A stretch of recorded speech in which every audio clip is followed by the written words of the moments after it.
I'm not good at ride-alongs. Like, I went for a ride-along with my friend Chuck's clown shoe. Chuck was on the Revival Motoring podcast over in Providence, and that's made me sick for the whole day. But that, I'm saying to myself, okay, don't force yourself into anything. You've got harnesses. I just let the harnesses work. When I could see the braking zones, but then when you get into the turn, I'm looking ahead because I have to know where I'm going. It's like after 3 laps, I had to cut it. I was done.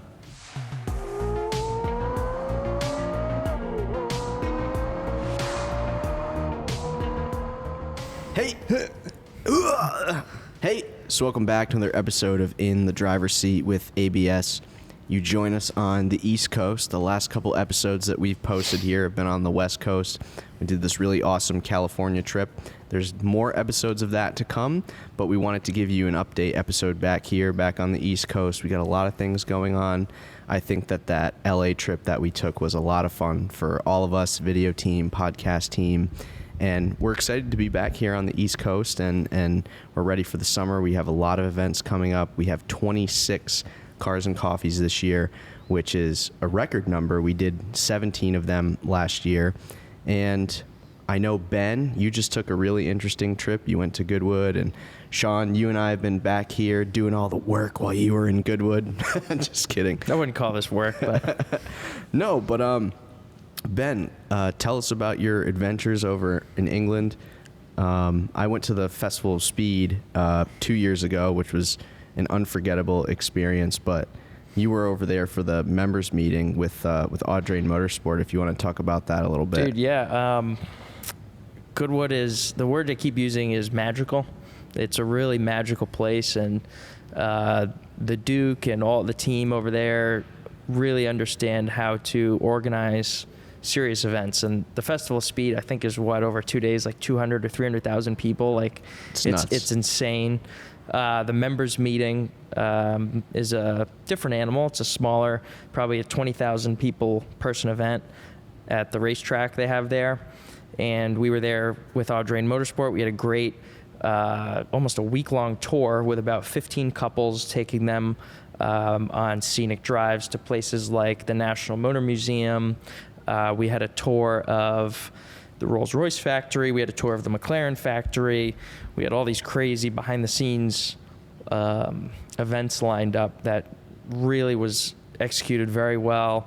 Caitlin, Nick Waller, Ben Mercer, everybody who's involved, Steve Haas did a great job. One thing that we didn't really predict was that all these couples became friends, and no one really knew each other before, and you had these very well-established people who obviously had the means to do something like this, but they were personable and just people that we enjoyed spending time with, and they enjoyed spending time with each other. Our team did such a fantastic job getting all the couples comfortable and keeping the days organized. Everything was on time. Everything was fluid. And it just showed that we have the ability to seriously run a top-tier event outside of our element. You come to Motor Week, and it's obvious that we put on a very neat festival here, and, there's a lot of moving parts, and it all comes together, as we do. But I think to be able to go over there with a change of scenery and change of time zone. I was knocked out the first day until my boss called me at about 10:30 a.m. and was like, "Hey, numbnuts, we've been up for 2 hours and you've been slacking."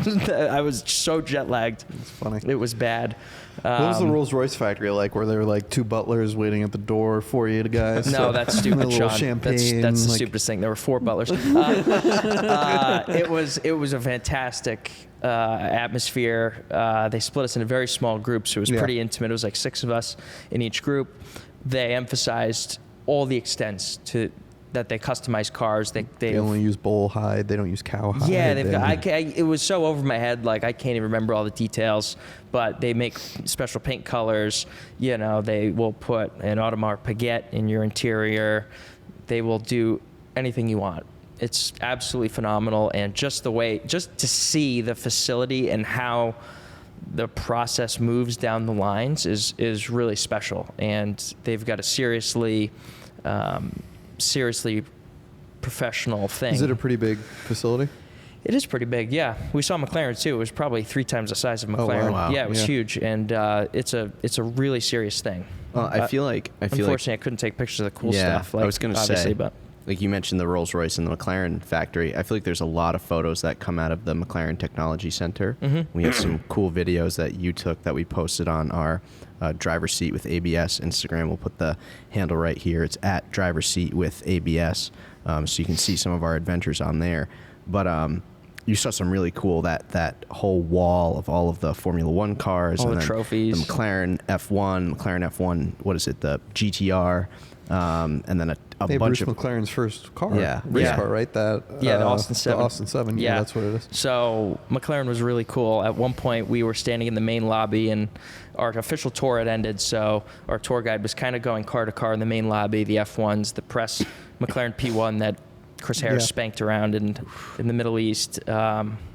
And we're standing there, and this guy's walking towards us, this short guy, athletic-looking young dude, hat's backwards to the side, gym shorts, gym shirt on. He's on his phone, and I look at this guy. It's Friday, so I'm looking at this guy like, wow, it really is casual Friday. That's literally a thought that crossed my mind. And I'm taking a video, and I walk by, and I go back to the group, and I think Caitlin or Tanya was like, Ben, that was Lance Stroll.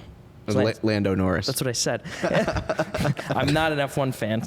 That was Lando Norris. And I was like, I thought that looked a bit odd that he was like walking through there, and they waved and they gave him a thumbs up, but I literally wouldn't have recognized him at Shaw's. Like, my thing. I literally, So when I'm right there with you. yep. when I went to the Festival of I was Speed, taller than him though, so. hey, Yeah, that's one. good. When I went to the Festival of Speed 2 years ago, Donald and I interviewed Lando Norris and Daniel Ricciardo. Daniel Ricciardo was driving for McLaren at the time, and one thing that kind of, I would say, I don't know if it wowed me, but I was surprised. You see these guys on TV, and you don't really realize how skinny they are in person. I mean, they are top-tier athletes, but they need to be as light as possible. Yep. Because every advantage counts. Yeah. And I couldn't, especially Daniel Ricciardo, when I was looking at him, I was like, wow, this dude needs some spaghetti. Yeah. Well, No, I have very that s- same thing. You Yeah. know, when you see me on camera and then you see me in person, I'm a lot skinnier in person. I It's a- agree. It's a good thing. Right. Right. I hope I'm not skinnier in person. But at one point, they were taking us through one of the cars and talking about the drink system and all these special parts about That's it. wild. And they have like, While they're driving, you mean? yeah, and they have a few liters of water in there, and apparently Lando will just drink a crap load of water before the race, and during the race he's really not drinking at all, but he'll lose 4 pounds a race. Yeah. Wow. And it's like that type of Some of them lose weight- up to 10 pounds a race. Yeah, and that type So of water weight, yeah. manipulation is serious. And, a lot of people in the sports world in general, on shows like First Take or Sports Center or whatever, will say, maybe not on the shows, but there's always discussion like, are race car drivers athletes? And it's like, to be able to manipulate your weight like that is athletic in itself, but I dare anyone to sit it's in a what's- race car. It's like withstanding the G's too. I mean, Yeah. it's your I fighter dare pilot. anyone to sit in a race car, either driving or as a passenger, and when you get sick, say I want to get out, and then you have to spend the next hour in there at least. Well, It's scary. that kind of directly relates to your experience last year with Audrain Motorsport. You guys did a track day at Thompson, and you went for a ride in the Cup car. Yep. And I remember, I wasn't there, but I remember you told me, and you said, I couldn't get over how fast that car was. I literally felt like I was going to be sick from the speed of, Yeah. the braking forces and Yeah. the G forces. I mean, it's not something that you can really relate to when Yeah. you're watching a video. You have to Yeah. experience it. It's nuts. And the It thing is. for me was that was in a Cup car, which is raw. It's a This right here. It was the blue one, but same Yeah, car, yeah, same yeah. car. Sequential transmission. You're harnessed in. Professional race car driver was driving, and I'm saying to I'm not good at ride-alongs. Like, I went for a ride-along with my friend Chuck's Clown Shoe. Chuck was on the Revival Motoring podcast over in Providence, and that's made me sick for the whole day. But that, I'm saying to myself, okay, don't force yourself into anything. You've got harnesses. I just let the harnesses work. When I could see the braking zones, but then when you get into the turn, I'm looking ahead because I have to know where I'm going. It's like after 3 laps, I had to cut it. I was done. Yep. Well, I think so with our LA trip that we did, we met up with our friend Parker from Vehicle Virgins, and he gave Sam, Steve, and myself rides in his McLaren 600 LT. Yeah, I was all set on that. I think Parker was a little insulted, but I was like, I just can't. I have kids. Yeah, so Sean has kids. Oh my God, how about that? So we're sitting. I'm sorry to cut you off, but I just got to spit this out. So we're watching, and Sam was the last one to go, and you can hear Parker coming in this thing. It's a tuned 600 LT, so he's got how much horsepower? 900 horsepower. 900 horsepower, and I'm like, no thanks. You can hear him coming on this last run, downshift, downshift, downshift. And all of a sudden, this kid's going the other way in this cross track. Oh, yeah. And dips off of the road on his right-hand side. Pulls the e-brake. Pulls the e-brake to do a J-turn on this Cliff canyon road. Yeah. And so he ends up parked in the middle of the road as Parker comes barreling down.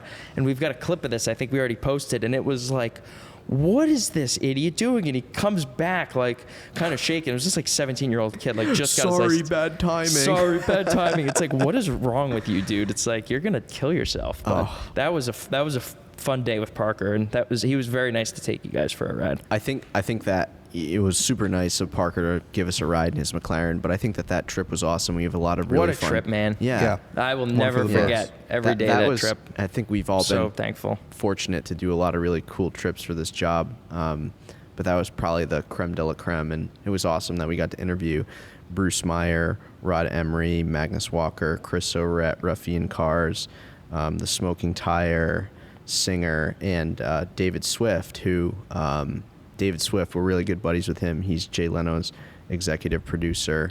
But I think all of our adventures out there were a lot of fun, and there's a lot of really good episodes that are coming out, which I'm super excited about. I will literally never forget every day of that trip. And there was one point where I got kind of emotional because it was like I realized, like, I started at the museum as a volunteer. Like, I always say I was trying to be the backup guy. Struggling over there? Wiping oil. Yeah, I'm only good for one thing, and that's being the talent. I was wiping oil at the museum, watching these guys on YouTube and like learning and, building my knowledge level from these guys that we interviewed. And, then we're sitting there in Matt Parra's podcast studio. And what? You said Matt Parra. Yeah, Matt Farah. That's what I said, Matt Parra. And, at Singer and with Swift and Jay Leno's Garage, and Antonio literally cried on the podcast. It was heavy. I mean, it's like, these are we're in the mecca of cars. Well, that's exactly how I felt. I mean, you'll see it on the episode and you'll hear it. But yeah, I mean, it was incredibly. It's great for the views. It's great for the views. I think too, it was like we went to places that we all dreamed of, and we all had like for me, going to Rod Emery's shop, that was like a bucket list thing for me. And you and Rod are boys, right? Well, I wouldn't say boys, but I look up to Rod. You work with Rod more than anyone else in this organization. Yeah, and it's not, obviously it's not always pleasant conversations because we have it's business. We have timelines, but for the Rod's on a whole different level is how I think we confirmed. What a professional! He gave us way more time than he needed to give us, and just the shop and the level of. They're cranking in there. Yeah. There's a buzz in Rod Emery's shop. You We're get there in there at 7 a.m. and you feel the energy. Yeah, it's like nuts. it was. And Rod got there early because we were getting there. So he usually gets there at 5. He was there at like 3:30 in the morning. Yeah, so it was insane. Yeah, it was a special thing, and I think for Steve at Ruffian, for all of us to go to Jay's garage, and we've never been there before, which is that is a spectacular thing. That's like another it's like a golfer playing Augusta National. It's like you go and see Jay's garage. That's like the first as a car. Like when you're growing up, I was like, oh, Jay Leno's a car guy. That's like the first thing that you learn about is Jay's garage. So we get to Jay's, and David Swift comes out, and he's like, how much gear do you have? And we're like, we got 2 SUVs full of gear. Sean had a Tahoe. I had a RAV4. And he's like, well, why don't you pull in the garage and unload, and then you can loop out. And I'm like, oh crap. So first thing, we're driving in our rental cars straight through the garage, and it's like endless. It was like a tunnel. Yeah, it was like a tunnel, and you basically, if a person's standing on the opposite side, they look like probably like this big. 5 almost like warehouses put together, and it was like insane. I still have no words for that. It's crazy. I think you see all of his programs on YouTube and all the episodes that Donald's done for the show. we filmed it in that main room Yeah. where they Yeah. film That same everything. spot. Under the And, light. yeah, we were able to use their light box, which can come down and pivot. So That tickled Sam's fancy, yeah, huh? it did. So like Same as here, Dylan. when we film these episodes, we have our stage lights and all the stuff that we have to set up. But setup at Jay's was so easy because the exposure was perfect. We could just use the skylight.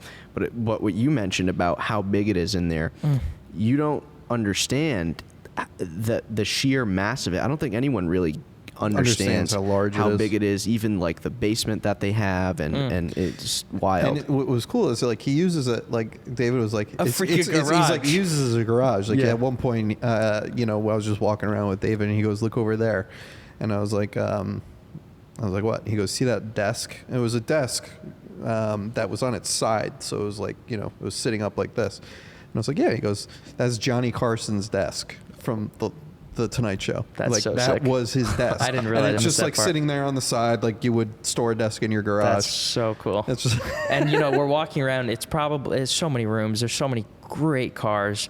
But me helping out on the curatorial side of the museum, there's all of these prints that are like Yeah. 30 feet by 15 feet. And I said something to David like, how do you get the files to scan Yeah. these Yeah. and blow them up so big? Because half of my time when we're doing artwork is just finding the right size file so you can blow it scale up to it. 6 feet. Yeah. And he's like, we don't do that. Jay will commission artists to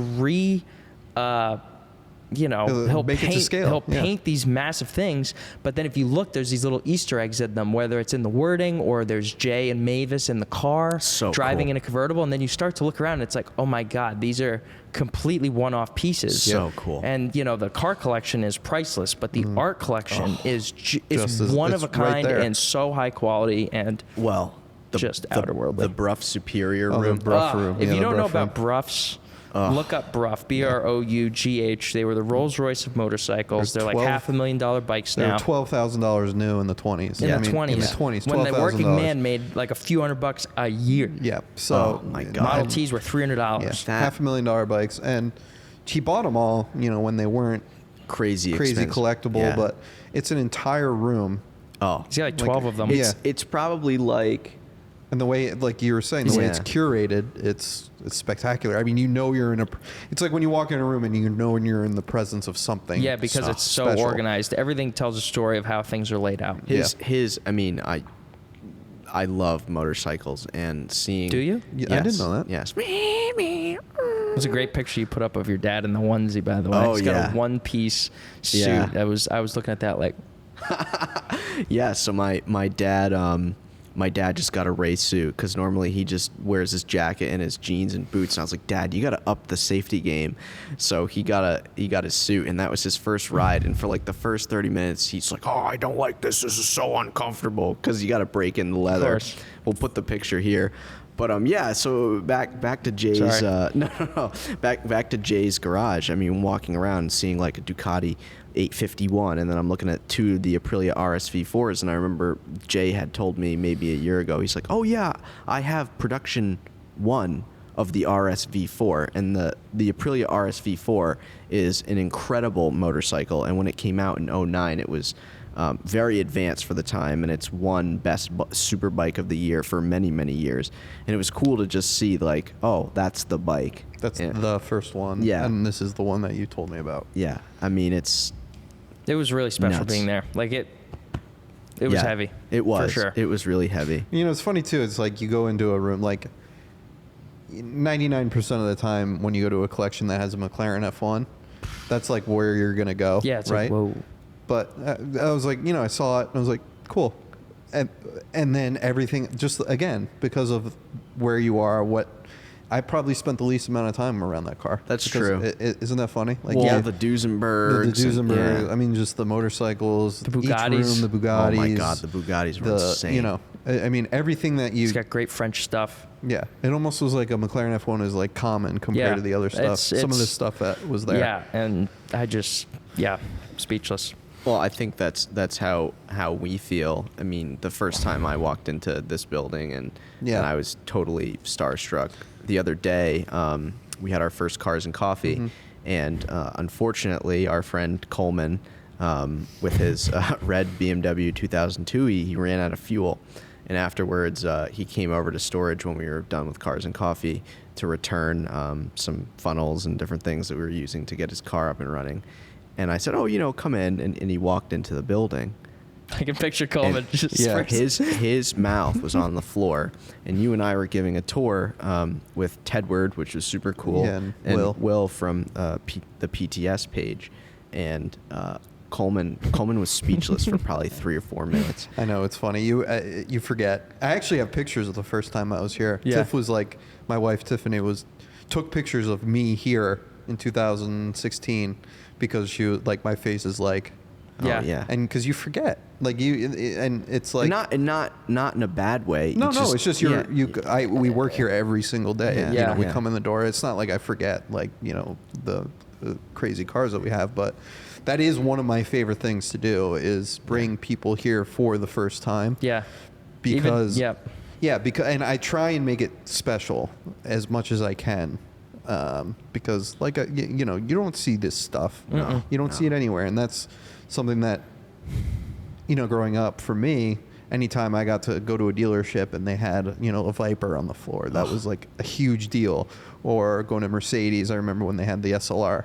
McLaren that first came out, and that only place you saw them were at dealerships. Yep. So to see all of the an F40, Bugatti, Mercedes 300 SL, all in one place. It's overwhelming. It's overwhelming. Yeah, And I remember the first time I came in here, I was interning, and it was one of the last days of my internship because I worked at the museum. I never made it over here. And I walk in and was just so shocked. I remember it took me 2 or 3 times to come in before it got normal. comfortable. Normalish. And people ask all the time, like, does it feel normal? And at the end of the day, this is our job. I mean, I've been here for 5 years full time, and Antonio's been here for a number of years. Sean's been here for a few years, and you have to get comfortable or you can't execute your job in a smooth way. But the nice thing is, I still have that feeling when I go to places like Bruce Meyer. Exactly. Oh yeah. Right. So where we Oh walk my in God, and every the single roof. one of The yellow Bruce's roof. Yeah. One of the every one of his cars. He has It's got an elevator. He's got an incredible space, but he doesn't have an absorbent amount of cars like this. He's got a lot of cars, but every one of those cars is Le Mans winning, spectacular. or this or It that. is, the TR 250 or the Cobra number 1. Yeah. I mean, it's just Or- 250.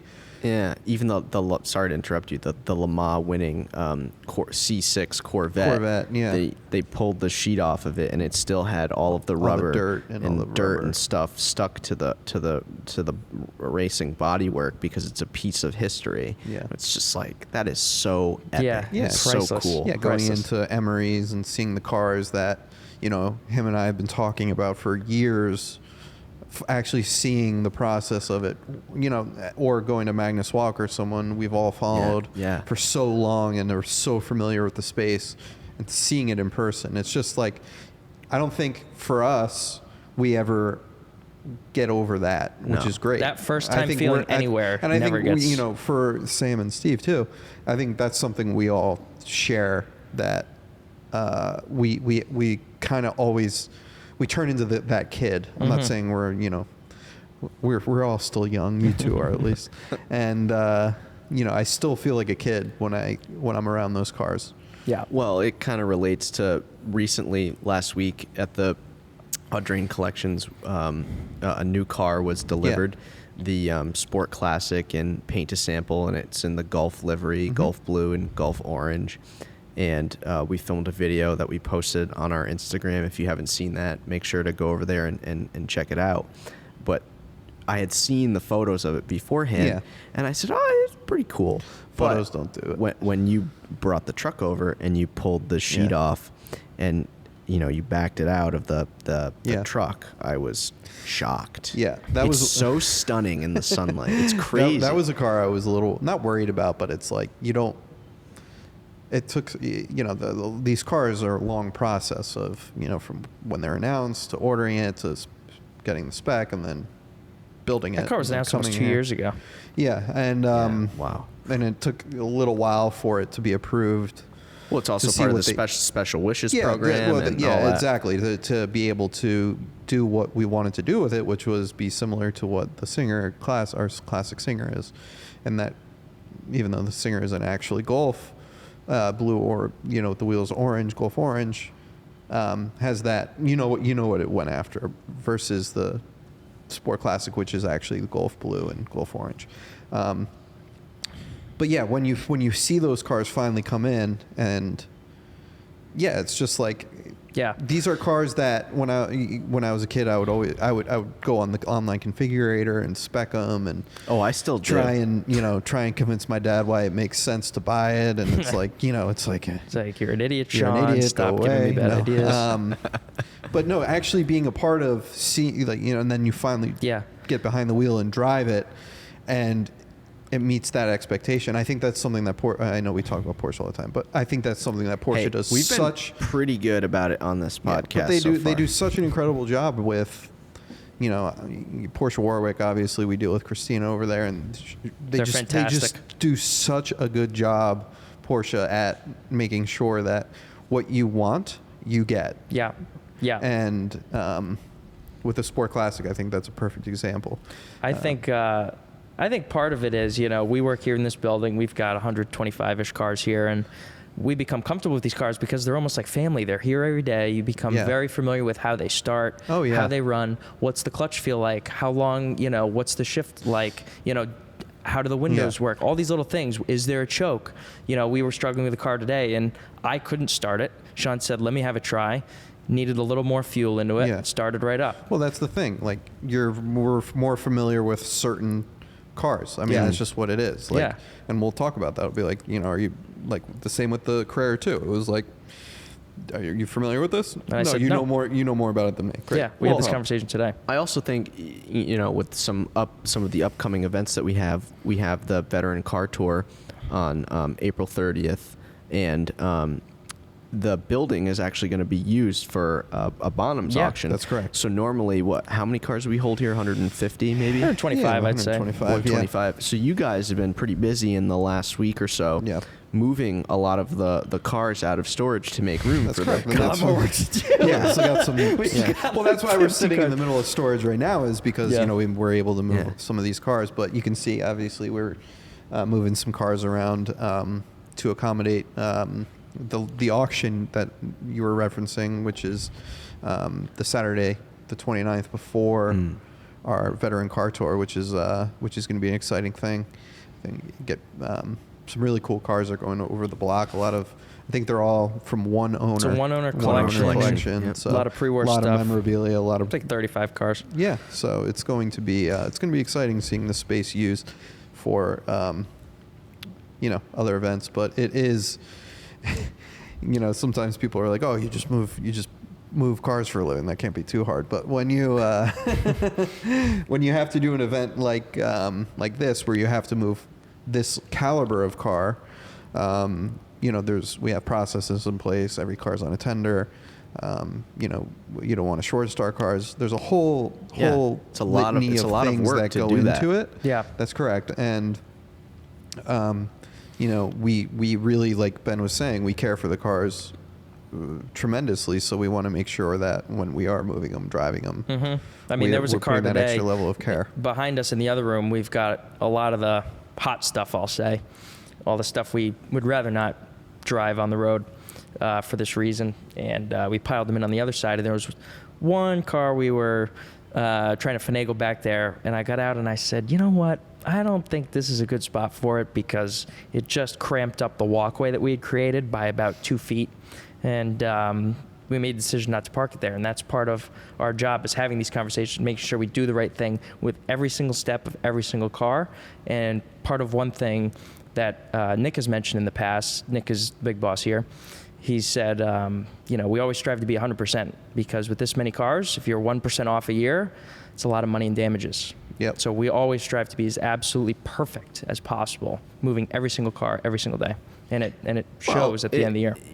Any other museum that's transporting art, these are all art pieces. Yep. That's correct. And I think sometimes maybe people don't don't think of it like that, which is totally understandable because cars are a everyday part of our lives. But all these cars are art pieces, and they should all be handled like art and protected like art. And moving for this event, we're moving this entire room out. It's going to takes us about a week and a half to do. Mm-hmm. If not, I would say about a week and a half. Then, it's tough of every day. Well, yeah, and Sean was out. Sean was basically on his own last week. Joe's had some stuff going on. Ben and I were in England. Antonio's helpful, less, I was going to say helpful, but no, I'm just kidding. We have videos to edit, hundreds of them. So yeah, we got a rough start on this, but we've got a few days before Bottoms comes in, and we're in a good spot. But I think that's a lot of people don't see what goes into. Yeah, but even today we had a guy come pick one of our coworkers' cars up to bring it to a body shop. He got in an accident, and he's kind of at the door looking in. He's like, "Are these cars for sale? Like, what's going on?" And I was like, I got 10 minutes. Come on in. I gave him a quick run around, and I gave him that first time experience, which was really cool. But it's funny, like, we become so comfortable with these cars, and then you go to England, and even I know Sam will appreciate this. You've got Skodas and Peugeots and MGs all over the place, and it's like, it's just fun looking at normal stuff. But obviously we were staying at the Goodwood Hotel, which is right near the racetrack. So Friday, Saturday, Sunday, there were some heaters in the parking lot. Just walking out, 365 Daytona, Singer DLS, blower Bentleys, just parked up there. Guy drove his GT Black Series from Germany, shipped it across, That's the best part of Goodwood. When I was at the Festival of Speed, I think Donald wanted to wring my neck at the end of every day because we would leave the hill climb and all this stuff. We'd get in the park and I'd be like, It was funny when Antonio went to Pebble this year. It was my third year, and last year already, almost a year ago. And Antonio is like freaking out about like, oh look, a GT3, like, oh look, a 355. It's like, dude, these are Camrys out here, bro. Like, it's crazy. Let's look at the F50. But we were on one of the drives back from, I think we were at Highclere, a big, crazy, absurd mansion with 250 rooms, the setting of Downton Abbey. And I passed a few crazy cars you won't see here in the States. Yaris GR was neat. Saw the new Alpine. I saw an Interlagos blue E61 M5 just drive right by me. Oh, is it? Oh, no, it wasn't the one you texted me. Yeah, but it was pretty good. I'll get you a soda can and see if you can do better. But, it's cool being out there, and it's like, that's that same feeling I got first time here. Even with those normal cars. Yeah. It's like, it just gets a weird part of your nerd car guy brain going. I know. Yeah. And, we know I'm a huge Land Rover Defender guy. And when you land at Heathrow, like the first thing you see, like all the airport trucks are Land Rover Defenders. I'm like, this is great. This is so cool. I don't see this anywhere else. They use Defenders for everything out there. A lot of tow trucks I saw that were converted Land Rover Defenders, but just really cool. You still get that same feeling with random stuff all the time. I saw a first-gen Lamborghini Superleggera in Narragansett one time, and I was on one of my first dates with my girlfriend. Nice. And my heart rate jumped. I checked on my Apple Watch. It was at like a cool 65 to like 140 when I saw it. And the Italian heartbeat going, she was like, "Are you okay?" And I was like, "Oh, this is really hard to explain, but that car really excited me." Dude, I remember one time I was with my ex-girlfriend in Newport. This was like 6 years ago or something. Are we bringing up sore subjects here, Ben? Well, not anymore. Okay. And I don't think she listens to this. And we're going down Memorial. We were going down towards Thames, and Sparky was in town with his Wyra. And this was like right when he got it. And I remember I was like, this is like 2014. The Panda one? No, yeah, the Panda one. This was like 2015, 2016. And I remember I was mid-sentence and just completely lost my shit. I saw the rear half of the car, and I remember like just completely turning around, trying to find this car. She's like, what about eating? I was like, we don't have to eat where we're going, type of thing. Filter feed, baby. It did not go well, but it's like, it's a knee-jerk reaction. It's not even a second thought. It's like, I have to see this car. Yeah. It was a crazy thing. Yeah, and that's, I think that we all experience those levels of just pure enjoyment and excitement from enjoying cars and being around cars and experiencing cars. And, I think that hopefully people will experience those same levels of excitement, especially with our Cars and Coffee events that we have, and Motor Week coming up, and I think we have a lot of really exciting things happening this summer. And I think hopefully, we have our the rest of the podcast from the trip coming out, and we really put a lot of work and love into those. So I hope you guys enjoy that, because we really, Sam and Steve did a great job. Shout out Sam and Steve for great editing, and we really, really enjoyed that, and we really hope you guys do too, because we definitely put our heart and soul into those. Yeah, absolutely. I couldn't agree more, and I think that's a good place to end. We have a lot of exciting stuff coming out, and as always, remember to like, subscribe, comment, share, hit the notification bell. Dude, this is like the first podcast we've done with just us three in like how long? Like 2 or 3 months. Yeah, it feels a little weird, but also a little nervous. Yeah. But it feels good that we're so back. We'll have 700 views. Yeah. Dude, the last time we recorded one of these ourselves, we had like 600 Instagram followers. Now we have 2,600. Yeah. Crazy. Yeah. No, crazy, it's awesome. Crazy. It's awesome that it's growing, and we hope you guys enjoy the content, and we'll catch you in the next one.